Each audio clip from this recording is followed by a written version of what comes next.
దశమహావిద్యలే ప్రపంచంలో అత్యంత ప్రసిద్ధమై శాక్తశక్తికి మూలము. అందులో ఒక్కొక్క విద్యకు ఒక ప్రయోజనం ఉంది. ఈ బగళాముఖి అమ్మవారి గురించి ఎందుకు ఇవాళ మానవుడు మరి ఎక్కువ ఆలోచిస్తున్నాడు, ఎక్కువ దాని అనుష్ఠానం వైపు వెళ్తున్నాడు అంటే ఈ ఆవిర్భావమే చాలా విచిత్రంగా జరిగింది. యుగంలో ఒక భీకరమైనటువంటి ఒక తుఫాను వస్తుంది.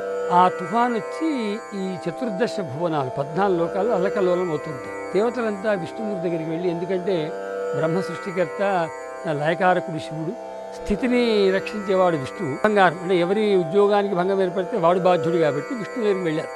వెళ్ళి అడిగారు ఏమిటి అంటే, అప్పుడు విష్ణు ఆలోచించి ఓహో ఏదో జరిగింది, దీనికి ఆ దశమహావిద్యల్లో పరాశక్తుల్లో ఎవరో అయితే తప్ప దీని నుంచి రక్షించలేని చెప్పని తపస్సు పర్యటిస్తూ ఉంటే స్థలం కోసం ఒక చోట అతనికి ఆశ్చర్యకరంగా ఒక పసుపు నీటి కందకం కనుక, నీళ్ళ కందకం ఉంటుంది, క్షీర సముద్రం ఉంది కాబట్టి పాల సముద్రం ఉంటుంది, కానీ పసుపు నీళ్ళతో కందకం ఏమిటి అని ఒకసారి ఒక నిమిషం ఆలోచన చేసి ఇక్కడ ఏదో విశేషం ఉంది అని చెప్పి ఆ పసుపు నీటి కందకం ఒడ్డున ఆయన కూర్చొని కొన్ని వేల ఏళ్ళు తపస్తే ఆ తపస్సులకు మెచ్చినటువంటి పరాశక్తి ఆ పసుపు నీళ్లల్లో పసుపు రూపంలో ఆవిర్భవిస్తుంది. ఇది మనకి ఎక్కడ చెప్పబడ్డది బగళా ఆవిర్భావం గురించి అంటే సాంఖ్యాయన తంత్రశాస్త్రం. మహా తపస్యయాచ సంతుష్ట మహాత్రిపుర సుందరి మహాపీత హృదస్యాంతే సౌరాష్ట్రే బగళాంబిక. పసుపు నీళ్ళల్లో ఆవిర్భవించిన బగళ ఉత్పన్నమైన ఆ ఉపద్రవాన్ని స్తంభింపజేసింది, అంటే ఆపేసింది. స్తంభనం అంటే ఆపడం. విద్యా సంజాత త్రైలోక్య స్తంభిని పర అని అమ్మకు ఆ రకంగా బగళాముఖికి స్తంభనం చేసేటువంటి విద్య దేవత బగళ. అంటే ఆ పసుపు నీళ్ళల్లో ఆవిర్భవించిన అమ్మ.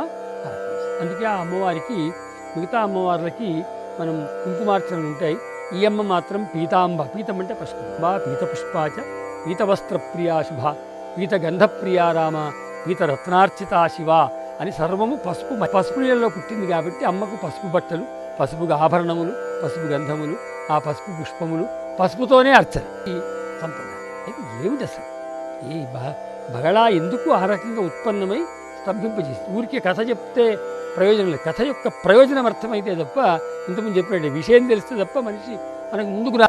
ఇక్కడ ఏమిటి అంటే అసలు బగళా అంటే ఏమిటి అనేది అర్థం చేసుకుంటే మనకు అర్థం. ఈ బగళా అనేటువంటి శబ్దము వలగము అనేటువంటి శబ్దం నుంచి వచ్చింది. ఆవిర్భావము జరిగిన తర్వాత ఈ వలగం అంటే ఏమిటి అంటే, వలగం అంటే మనిషి యొక్క అభివృద్ధికి ఏవైతే ఆటంకములు ఉన్నాయో వాటిని వలగము అనే పేరుతో పిలుస్తారు. దానికి సరే డిక్షనరీలో అయింది శత్రువులు, మనం అభివృద్ధి చెందకుండా ఉండేటువంటి ప్రయత్నాలు అని. అసలు శత్రువు అనే దానికి ముందు డెఫినేషన్ చెప్పడమే చాలా కష్టం. అంటే కొట్లాడేవాడు శత్రువు కాదు. ఎందుకు కాదు అంటే వాడు 10 మందితో వస్తే మనం 20 మందిని వేసుకోకపోతే వాడు పారిపోకుంటే పోయి కాళ్ళు పట్టుకుంటే క్షమిస్తాడు. వాడు కాదు, మన ముందు నవ్వుతూ ఉండేవాడు, మన గురించి చెడు ఆలోచన చేస్తే. అంతేకాకుండా మన పూర్వజన్మ పాప ఫలితములు, ఫలిత స్వరూపములు, ఇవన్నీ శత్రువులే అంటారు.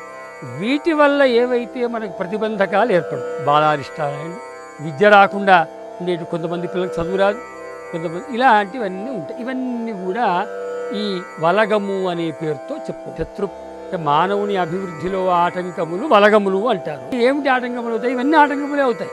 పూర్వజన్మ పాపములు ఆటంకములే అవుతాయి. మనకు తెలియకుండా జరిగేటువంటి నరదృష్టి అనే పేరుతో వాళ్ళందరూ ఏవో చేస్తున్నారు, అవి అవే వలగములే అవుతాయి. ఆ వలగ శబ్దానికి అర్థం